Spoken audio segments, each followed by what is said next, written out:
의식의 깨어남을 사모하라. 1부 14. 네 가지 마음과 의식의 상태. 마태복음 13장에는 천국에 대한 비유가 7개 등장하는데 그 중에 씨 뿌리는 비유가 있습니다.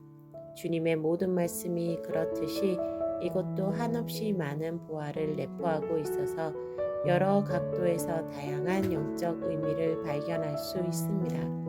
이 말씀을 영적 발전 상태 혹은 사람의 심령적인 특성과 관련지어서 살펴보기로 하겠습니다. 씨 뿌리는 비유에서 밭이 의미하는 것은 사람의 마음입니다. 씨는 천국 말씀입니다. 씨를 뿌리는 것은 하나님의 말씀을 전하는 것입니다. 그런데 동일한 말씀이 뿌려지지만 그것은 각 사람의 마음밭의 차이에 따라서 열매를 맺는 것이 다릅니다. 여기서는 네 가지의 마음밭을 설명하고 있습니다. 첫 번째 마음의 밭은 길가입니다. 이것은 엄밀하게 말해서 밭이라고 할 수도 없습니다. 세상에 씨를 길가에 뿌리는 사람이 어디 있겠습니까? 요즘의 길가인 아스팔트에 씨를 뿌리는 사람은 더욱 없을 것입니다. 그러므로 이것은 씨 뿌리는 자가 의도적으로 뿌렸다고 볼 수 없습니다. 씨를 뿌리는 사람이 길가에 일부러 씨를 뿌렸다면 그는 어리석은 사람이겠지요. 그래서 더러는 길가에 떨어졌다고 성경은 말하고 있습니다. 뿌린 것이 아니고 바람에 날려가 그냥 떨어진 것입니다. 아무튼 길가에 뿌려진 씨는 전혀 열매를 맺지 못합니다. 씨가 흙 속에 들어갈 수 있어야 열매를 맺든지 말든지 할 텐데 길가는 사람들이 다니는 곳이기 때문에 단단하게 굳어져 있어서 씨가 흙 속으로 들어갈 수가 없는 것입니다. 길가는 그처럼 넓게 열려 있는 공간입니다. 모든 사람들이 오고 갈 수 있도록 노출된 공간입니다. 씨가 흙 속에 들어가지 않고 땅 위에 그대로 노출되어 있기 때문에 결국 그 씨는 새에게 먹히고 맙니다. 열매를 맺을 가능성이 전혀 없어진 것이지요. 이 길가는 어떤 마음의 상태를 의미하고 있는 것일까요? 그것은 완악한 마음입니다. 길가의 표면이 단단해서 그 속에 들어갈 수 없는 것처럼 마음이 완악하고 고집이 세서 타인의 말을 잘 듣지 않는 사람의 특성을 보여줍니다. 자기 생각만 옳다고 하고 다른 사람의 이야기는 일단 마음을 닫고 듣는 것입니다. 또한 그 마음의 상태는 세상에 대해서 열려있는 특징을 가지고 있습니다. 길가가 모든 사람들이 자유롭게 왕래할 수 있는 것처럼 이 사람의 마음은 세상의 모든 것에 자유롭게 열려 있습니다. 세상의 유행, 물질적인 쾌락, 그 모든 세상의 것에 대해서 활짝 열려 있는 것입니다. 이 사람의 영혼은 마비되어 있습니다. 이 사람은 마음이 완악하고 고집이 세며 세상적이어서 그의 내적 감각은 완전히 죽어있는 상태입니다. 그렇기 때문에 악한 영들은 그의 기억 속에서 말씀의 진리가 사라지게 합니다. 그는 전혀 열매를 맺지 못하는 사람이 되는 것입니다. 길가 밭에 속한 사람은 뭔가 본능으로 사는 사람을 의미합니다. 그들은 육신적인 사람들입니다. 그들은 세상의 성공과 물질의 풍부함과 명예와 쾌락과 육신의 안락함만을 소원합니다. 이들은 본능적인 사람이며 동물의 의식 수준에서 별로 나아가지 못한 사람들입니다. 이들은 영적이고 내적인 감각이 마비되어 있어서 진리의 말씀을 들어도 깨닫지 못하며 마귀가 그 진리를 가져가도 전혀 눈치채지 못합니다. 이들은 오랫동안 교회에 다니고 오랫동안 기도를 하고 기적을 경험하고 응답을 많이 받을 수도 있지만 그 영혼의 상태는 잘 깨어나지 않습니다. 가치관도 잘 바뀌지 않으며 의식도 거의 없는 상태입니다. 그러므로 몸은 주님과 가까이 있어도 그 영과 마음은 주님과 아주 멀리 있는 상태인 것입니다. 두 번째 마음밭은 돌밭입니다. 돌밭이라는 언어가 주는 느낌 때문에 이 밭에 속한 사람은 완악한 사람이라는 인상을 주기도 합니다. 그러나 사실은 그 반대입니다. 이 밭에 속한 사람은 완악하다기보다는 부드럽고 어린 사람의 특성을 가지고 있다고 할 수 있습니다. 첫 번째 밭이 몸에 속한 사람이라면 이 밭에 속한 사람은 감정적인 사람들입니다. 이들은 말씀을 들을 때 즉시 기쁨으로 받습니다. 이들은 단순한 사람들이며 복잡하게 무엇을 따지고 하지 않습니다. 그들은 쉽게 주님의 은총을 체험하며 그것을 기뻐하고 울며 찬송합니다. 하지만 그들의 기쁨은 그리 오래 가지 않습니다. 말씀과 진리를 깨닫게 되면 곧 이로 인하여 영적 공격이 시작되는데 이들은 그 공격으로 인한 어려움들을 견디지 못하는 것입니다. 그러므로 이들은 부흥회에 가면 항상 은혜를 받지만 그 후에는 항상 은혜를 받은 만큼 실족합니다. 이들은 인내가 부족하기 때문입니다. 이 세상에 반작용이 없는 것은 없습니다. 어떤 이가 은혜를 받으려 하면 지옥에서 공격이 시작됩니다. 그래서 그들을 흔들어 놓습니다. 또한 어떤 이가 타락하려고 하면 천국에서 그들을 지원하는 힘이 작용합니다. 타락을 하든 은혜를 받든 반작용을 통과한 사람이 계속 그 방향으로 나아가게 됩니다. 그러나 이 밭에 속한 사람은 감각과 감정은 예민하기 때문에 느낌은 많지만 끈기는 부족합니다. 그래서 그 공격을 이기지 못합니다. 두 가지를 가지고 있는 사람은 드뭅니다. 시계는 섬세하지만 약합니다. 그래서 살살 다루어야 하며 던지면 부서져 버립니다.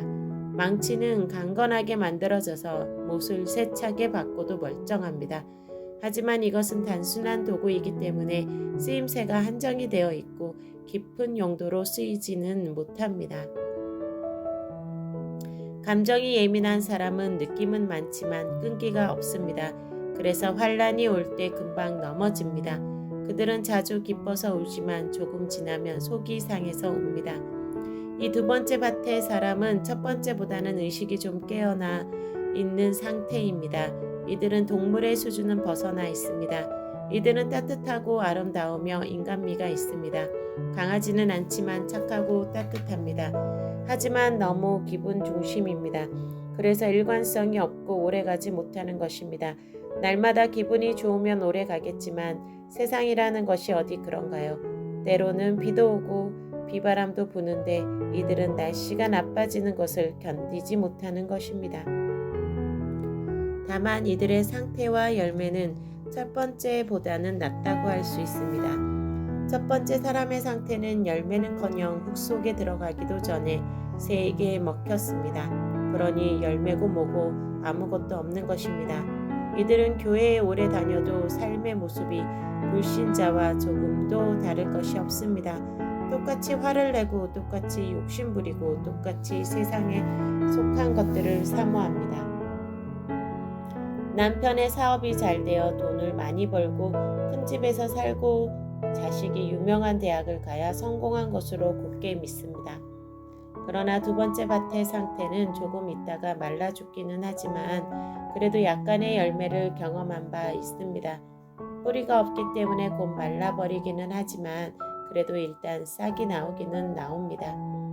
그러니 이 사람은 열매가 손톱만큼은 있는 것이며 첫 번째 밭의 상태보다는 나은 것입니다. 이들은 감정적이기는 하지만 부분적으로 아름다움을 가지고 있습니다. 섬기려는 마음도 있고 주는 것을 좋아하며 사랑하려고 합니다. 자식에게 성질을 내고 나면 한참을 후회하고 울기도 합니다. 물론 뿌리가 없기 때문에 이들은 후회하면서도 자기 행동을 되풀이하게 됩니다. 세 번째 밭에 속한 사람은 이지적인 유형의 사람입니다. 이들은 그래도 앞의 밭 중에서는 조금 나은 편입니다. 열매도 좀 더 오래 갑니다. 싹이 나기도 전에 먹히는 경우나 싹이 조금 나다가 말라 죽는 것보다는 낫습니다. 나름대로 싹이 올라오는데 그 주변에 가시떨기가 더 크게 자라기 때문에 그 기운으로 인하여 죽는 것입니다. 이들은 생각이 많은 사람들입니다. 머리 중심의 사람들이기 때문에 항상 생각이 복잡합니다. 이들은 영적인 실제를 모르는 사람들입니다. 큐티를 하고 훈련을 하고 온갖 교육을 받지만 영적 실제에 대해서 모릅니다. 그 안에서 하나의 관념을 형성하고 있을 뿐입니다. 그래서 아는 것은 많지만 실제적인 자유함에 대해서는 알지 못합니다. 이들은 교회에서 지도자적인 위치에 있는 것이 보통입니다.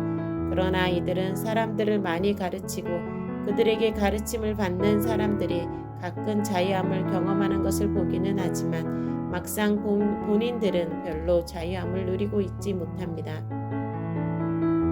육신적인 삶을 낮게 여기면서도 그들도 사실은 그 낮은 삶을 초월하지 못합니다. 그래서 각종 유혹에 시달립니다. 몸으로 죄를 짓는 이들은 많지 않지만 그들의 머릿속에는 각종 더러운 생각과 혼란스러운 마음과 충동이 끊이지 않습니다.